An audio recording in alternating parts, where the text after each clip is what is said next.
Hello and welcome, and this video is not going to be a detailed altcoin analysis video, although I'm going to be going over ticker symbol ETC forward slash USD or USDT. It's practically all the same. Look at its pairing against the currency Ethereum and dollar.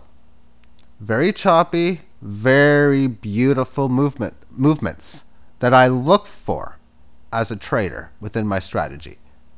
I am trading this against the US dollar tether, and its pattern is showing something interesting.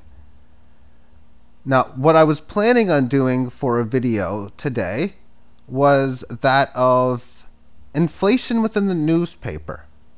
And as I was researching data, I got to the point, I don't feel like doing it. So at the end of the video, I'm just going to talk a little bit about the Toronto Star in the situation. 1977, you can't read it. Maybe you can. 15 cents.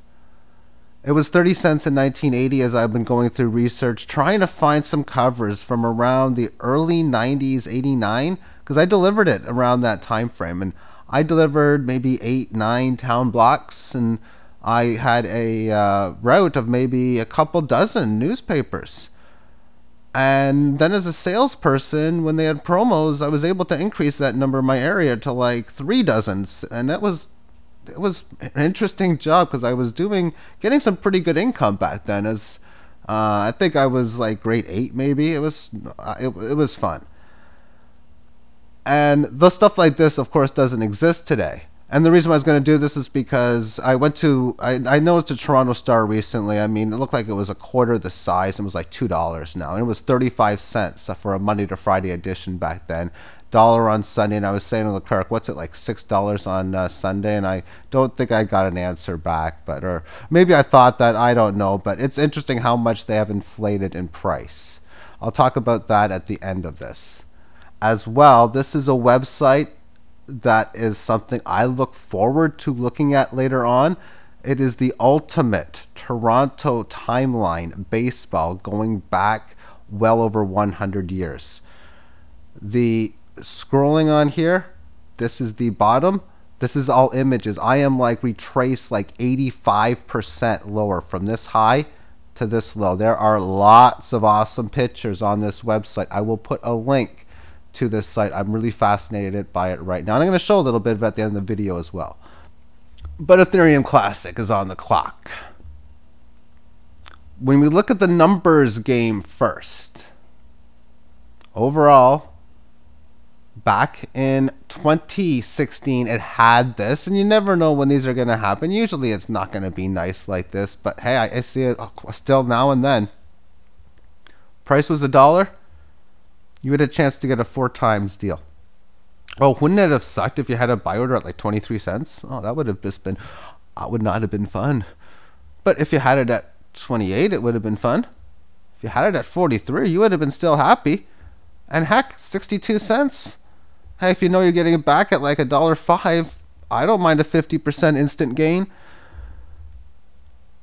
But regardless of the fact, this is a market that went from basically pennies to dollars to $20. So decent gain. And this is from, of course, late 2016 into such. So it's had a good leg higher.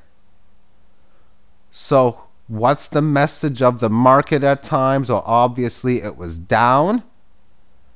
And then in retracement mode, which retracement mode is until it breaks 327, it had an up run, a sideways run, followed by an upwards run. And then as it broke resistance, it was a straight parabolic up run from the break on April 24th-ish to that of, we'll say, late May, in which it corrected through time with one pierce lower, further time correction.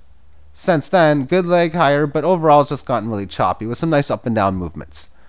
So the story was retrace from the low, continue its rally to make a new leg higher, and then of course retrace it. So now it's either going to have to not be happy with the move, thus it's a failed rally, and then it's going to eventually have to break the range of support, which has been as deep as basically breaking a hair below 10, and the more reliable support has been in around 12 and change.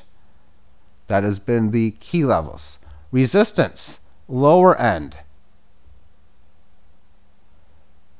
Basically, it's a two-floor setup, but you have 22 in high change because that was resisted 3 times in 2017. It was the area it supported at the end of 2017 into 2018.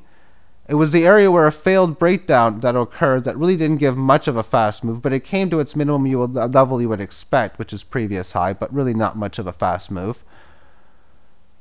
And then it broke down below that level in March, but it really hasn't had a fast move lower. All it has done is just really extend this range, and it hasn't even extended fully, really, because it hasn't even came down to 10. And even if it pierces below and it comes back up, well, that's still that setup. But until the range of about 10 to about even 50, but realistically resistance is at mid 40s. It's in a neutral market. There's always swing trades available. And at any time, it could be starting a big move. But the any times could have been, but weren't. November. This last February. This last April Fool's rally. And now we have this one. So whether it's the move, whether it's a decent gain, so be it.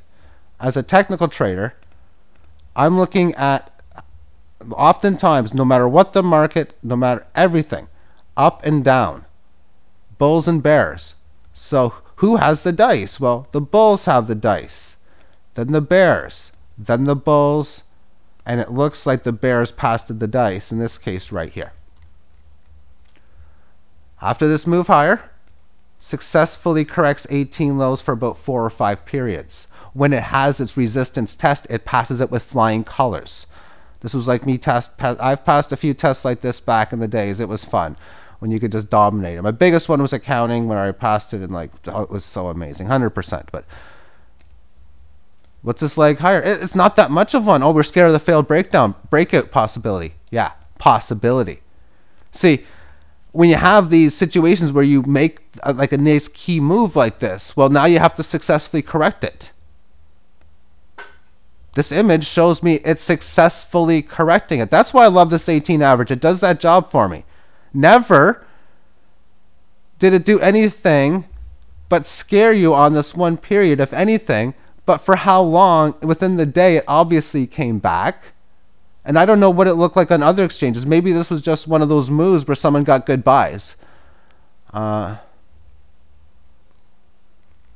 check. Because I have the ability to do so. This is traded everywhere else. Not everywhere else, but on Binance. Did it go through the low? That doesn't count. It was just recently traded there. How about Bittrex? Ooh. I guess it didn't. Let's go back to the one that I have, which is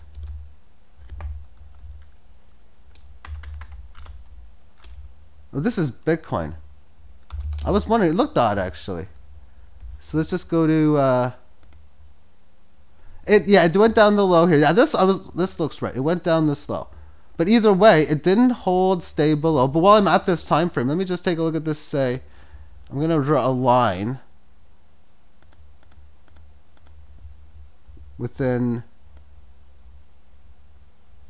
This might be pretty cool. See, my thinking here is I draw a line here, like over the 18 average on the daily. So now when I shorten up the time frame, I'll get the daily term 18 average rolling around, although it might look a bit whatever, but it's still going to be relatively accurate on, say, the single hour time frame. Interesting. That's pretty cool. So we can see in here when it went below the 18 average of lows on the daily term time frame, that it wasn't able to hold and stay below. And this is a perfect example. You have your move lower, correctionary move, it fails, but then the failing below is a super fail. Because, oh, you fail the 18. What happens when you're coming down? How often have I said recently, and then for a while, you leave the 18, you come back to previous support, you're not going to find support. Oh, you kind of did. Broke this resistance fast, broke past the 18 lows fast, got to about the 18 of closes in this area, and then the 18 of highs. Man, this is magnificent. And you know what? I got ideas like... Let me just think of something here. This might be fun. I'm going to put my list up. Let's go to Bitcoin. I want to use definitely Bitstamp. Alrighty. Which long?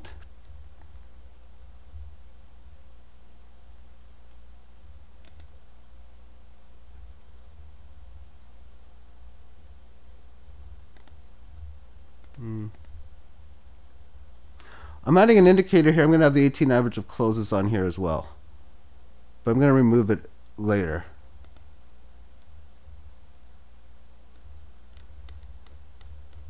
And I look for moving average, and mine is weighted.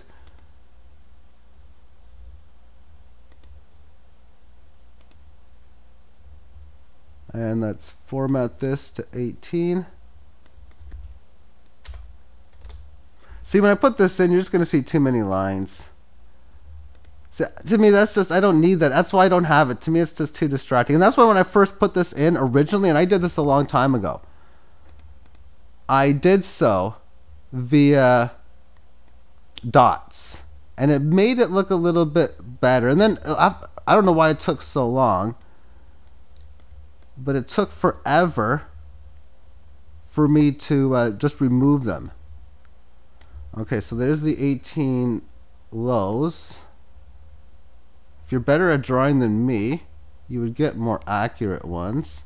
And again, I think just putting extra moving averages should do the trick. I could actually test to see how that would work now. I'm going to do that as well.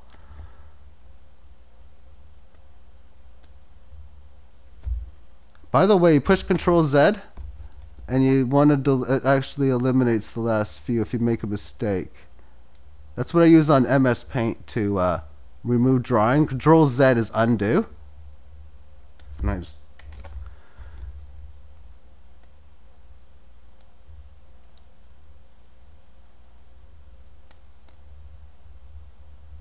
and there we go. And if I'm doing pretty good for a while, I'll just stop, because then I don't have to. I can, if I messed up, my undo will be like, it's almost like a video game where you have like a save point. Okay, so I've now drawn over the 18 average of highs, lows, and closes. And it's going to look a little weird in here, not like price action will be there, on the daily term time frame. So now let's take a look at this, say, on the hourly. Of course, it's just kind of not updated, I guess.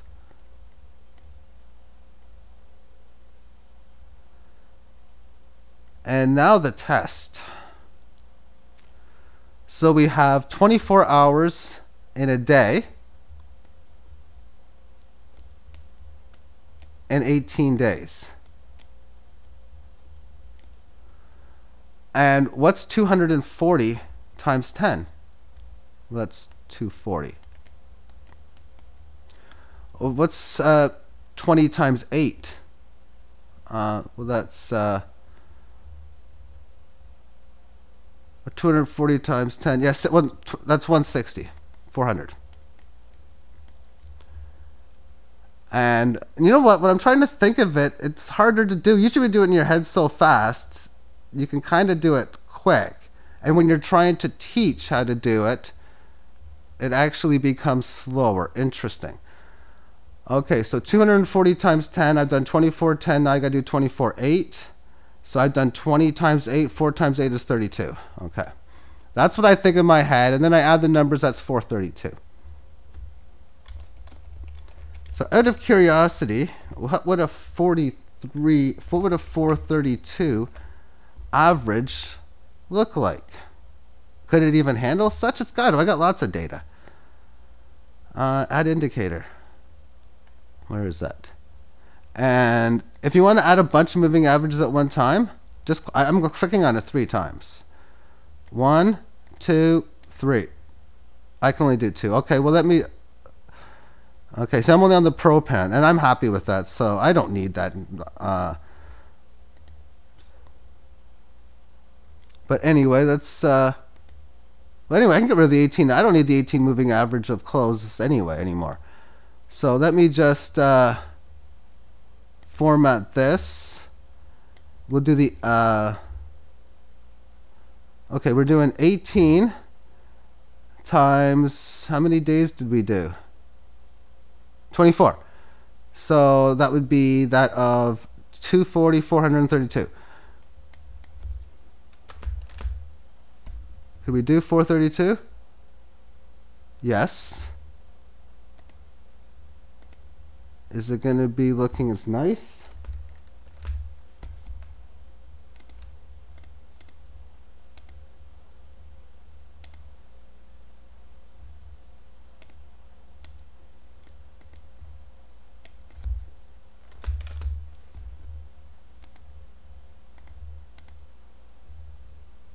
It doesn't even work. No, that's not. Those aren't real then. Yeah, those aren't real. So let's just eliminate the 432. Yeah, this is the type of indicator that I would want to have, where I'm on the single hour time frame. I want the 18 average from another time frame so I can cross-reference it amongst here. So if I'm focusing on the 18 average of highs on the daily term looking at the single hour, I could see this move that we've recently had is big because this is where it had its resistance area test amongst such, and it did that.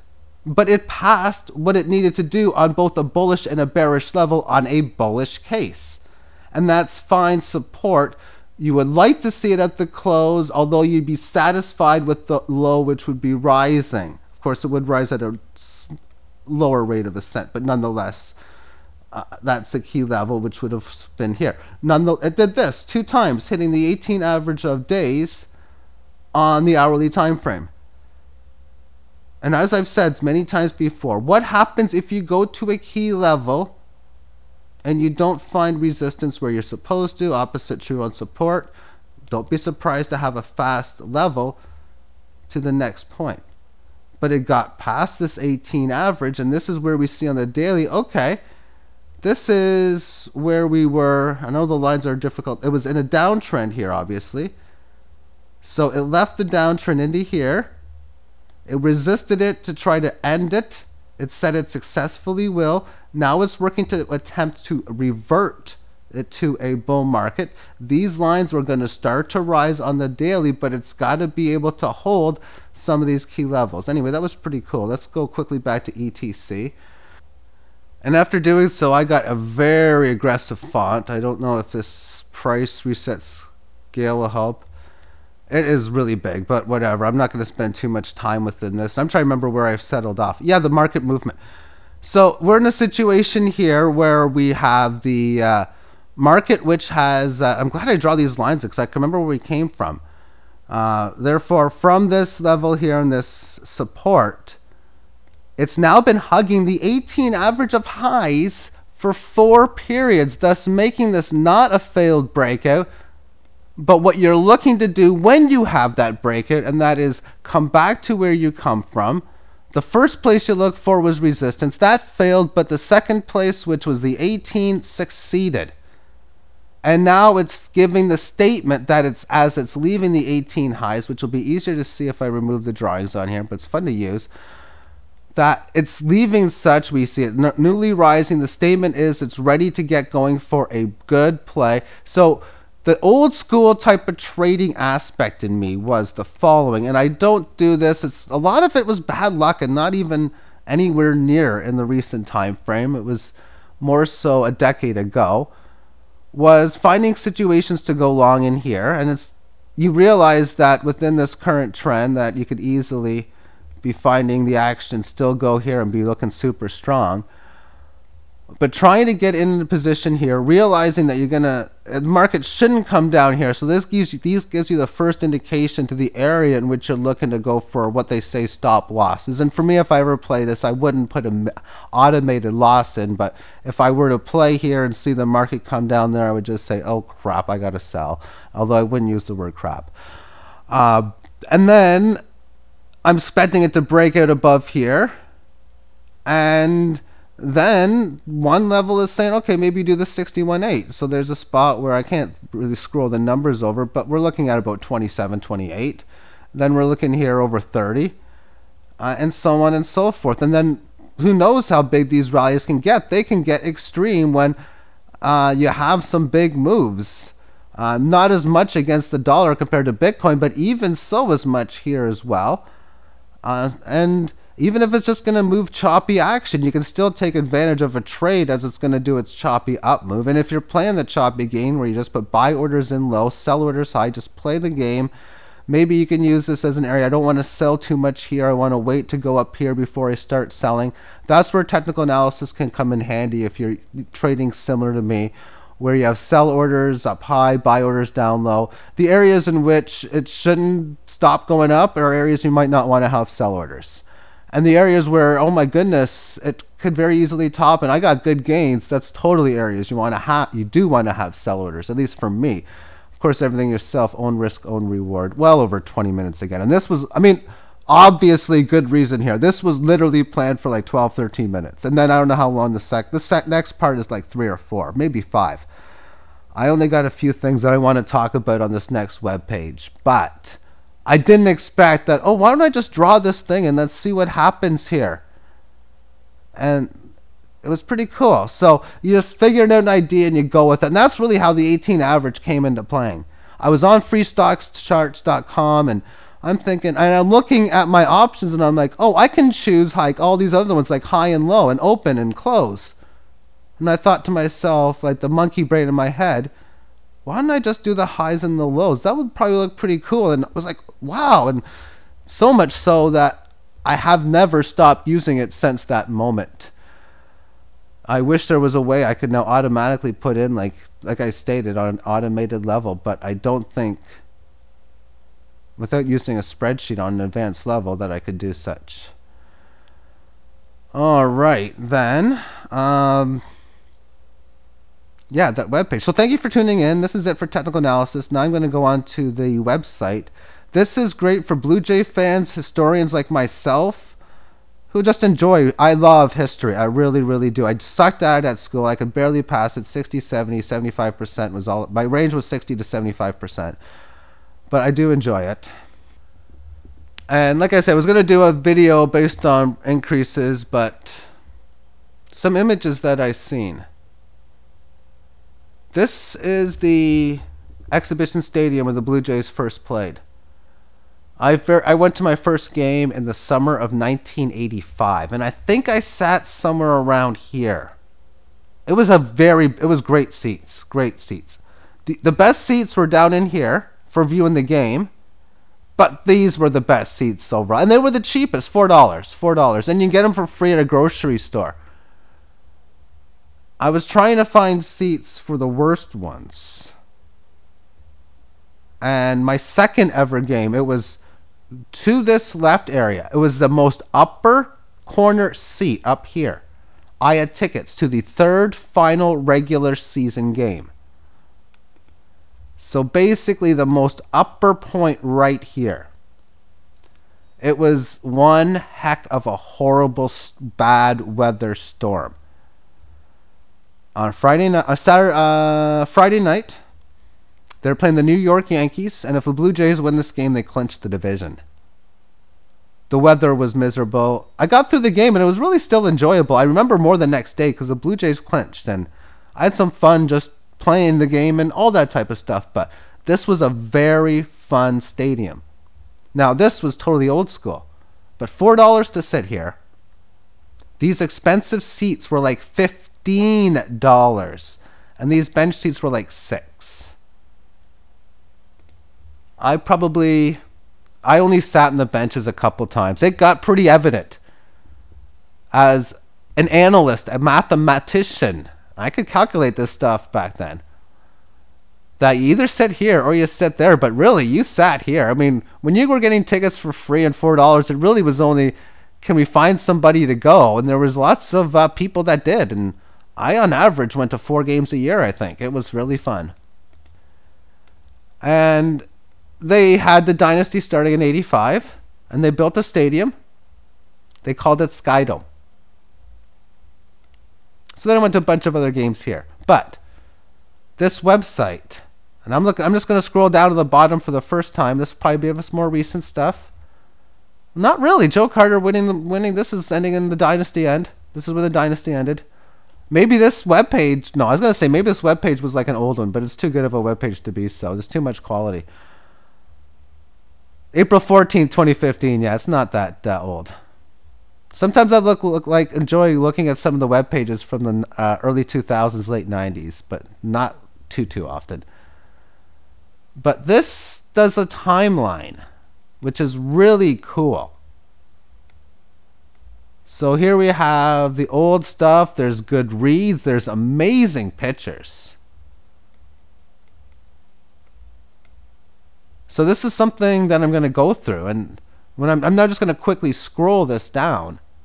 There is so much as a fan. I remember as a kid buying like amazing historical books, but there was never anything as good as this, at least not for one particular in-depth subject, which is Toronto baseball history timeline. Early days to end of the Blue Jays dynasty. So thank you for tuning in. The link for this webpage is in the more information box. Have yourself a great day. Bye-bye.